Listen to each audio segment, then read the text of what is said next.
Merry meet everyone. So we are going to talk about some more gods and goddesses. So I was very excited to work with this group this time.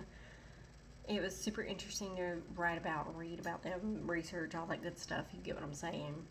Um, there was one in particular that I've worked with a few times, and she keeps calling to me and things like that. But anyway, before I start chasing rabbits, here we go.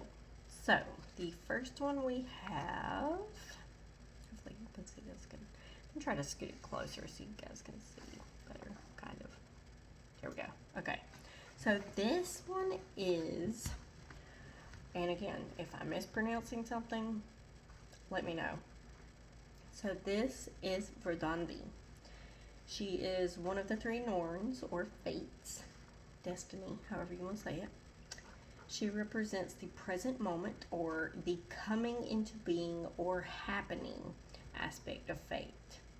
So she is responsible for weaving the threads of fate as they unfold in the present. She's often portrayed as a very beautiful woman, and she is the one to balance the other Norns, past or future. So to work with Verdandi, simply meditate and be present in the moment. Be one with yourself. She tends to help do things on your own, so to speak. Like, she's going to help you do things on your own, is what I meant to say, or write down. She is not Aesir or Vanir, and her rune association is weird. So, I'm really digging the whole Norns research that I've been doing. I mean, I knew about them, but just reading more about them, it's been really interesting. So, if you're wanting to kind of like let go of the past or be more present in the moment or make plans for your future, then definitely work with the Norns, okay? Meditate with them, see what they have to say, and go from there. So the next god is somebody that I'm thinking about working with because he's super fucking cool. Okay, so this is Surtr. Hopefully I'm saying that right. So he is one of the sons of Muspel. He was a fire giant, and his name means the Black One. That right there is just cool as fuck to me. Sorry. Nerding out here. This Jotun is the one destined to bring it into the world by fire. See what I mean? He's cool as fuck. He is the god of fire, destruction, and chaos. So, with his flaming sword, it is foretold that he will go into battle against the Aesir and will fight Freyr. The flames from this battle will engulf the world. He dwells in Muspelheim, the realm of fire. There he rules. Let's see. Since Surtr, hopefully I'm saying it right, destroys the world, this act of destruction leads to the rebirth of the cosmos. A new world emerges from the ashes, so to speak. He is a powerful force of change and transformation. His actions during Ragnarok serve as a reminder of the nature of the cosmos and the struggle between chaos and order. If you are going through something or looking to make a change, let go of something or someone, however you want to say that, going through a transformation and are passionate about this, you actually want to do that, then this is the god to work with. He is not Aesir or Vanir, and there is no rune association mentioned, but I do think that Theresa's, excuse me, is suiting. Okay.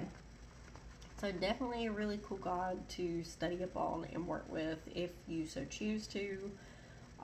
If you are wanting to let go and make a change and want to set goals or whatever, then I would definitely work with him because he would be passionate about what's going on. Okay, and he would get the job done. Is what I'm trying to say. Okay, so this is the goddess that I was talking about before, but this is Skadi. I have worked with her a few times. She's a really cool goddess to work with. She keeps coming to me, here recently, past couple months actually. She's another one of those where she will help you do this on your own. Like, you have to do the work. Like, she's not going to do it for you. She's not, like, stern or strict or whatever, but she's definitely like, you got to do this. Like, get off your ass. You know what I mean? So, really cool goddess to work with, though.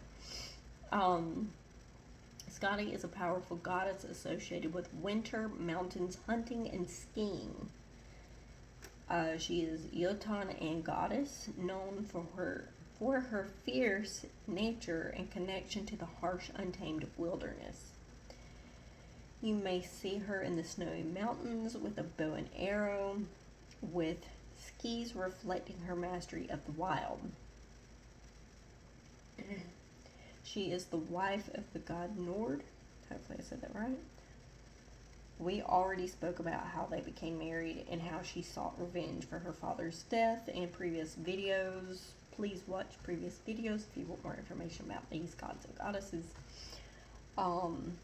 She has many names: Skadi, daughter of Thazi, shining bride of gods, wise god bride, so on and so forth. She has a few other ones as well, I believe.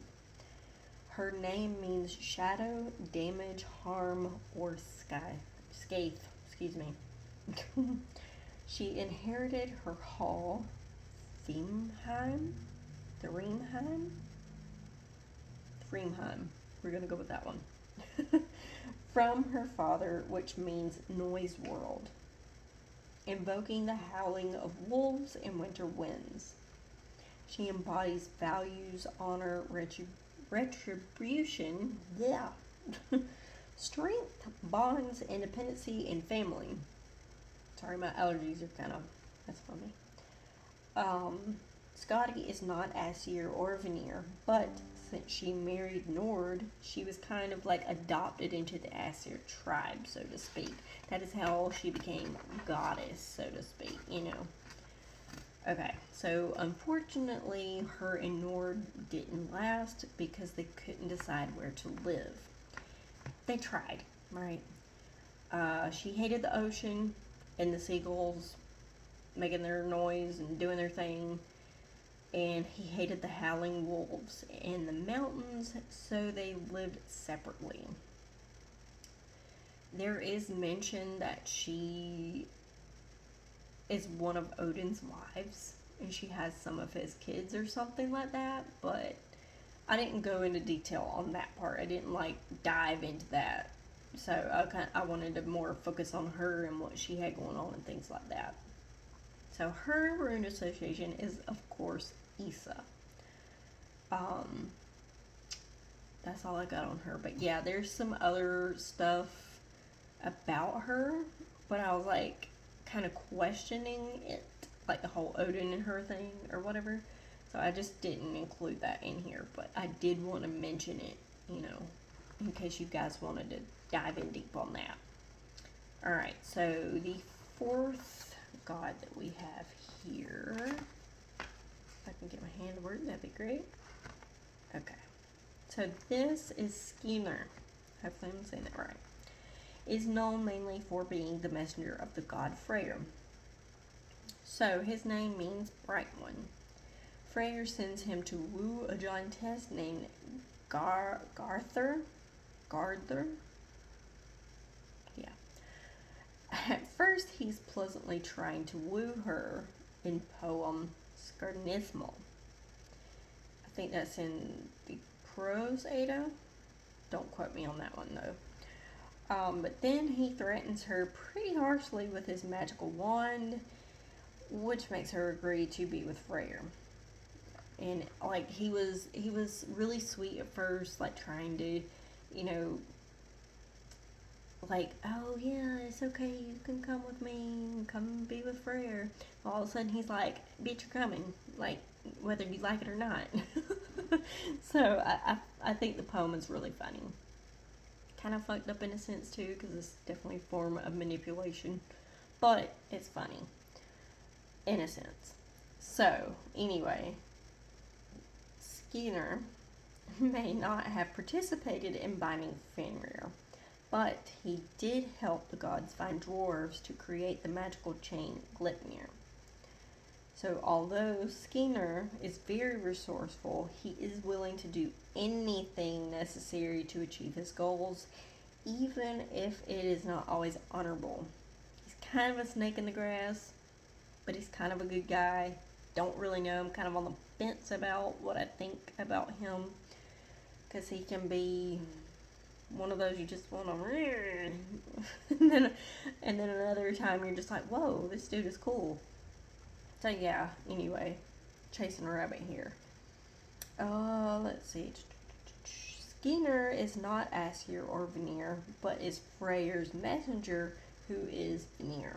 So I guess he's kind of like in that Vanir tribe, group, whatever. There isn't a rune association mentioned, but I feel that Rido would be suiting for his resourcefulness. Because the dude, he does get shit done, whether it's good or bad, you know what I mean? So he's very resourceful, very helpful to the gods, you know? So I don't really know about that dude. I mean, he's super interesting, and I like reading about gods and stuff like that, but I don't know about this dude. Don't know. But that is what I have for you today. I hope someone enjoyed this, and some announcements.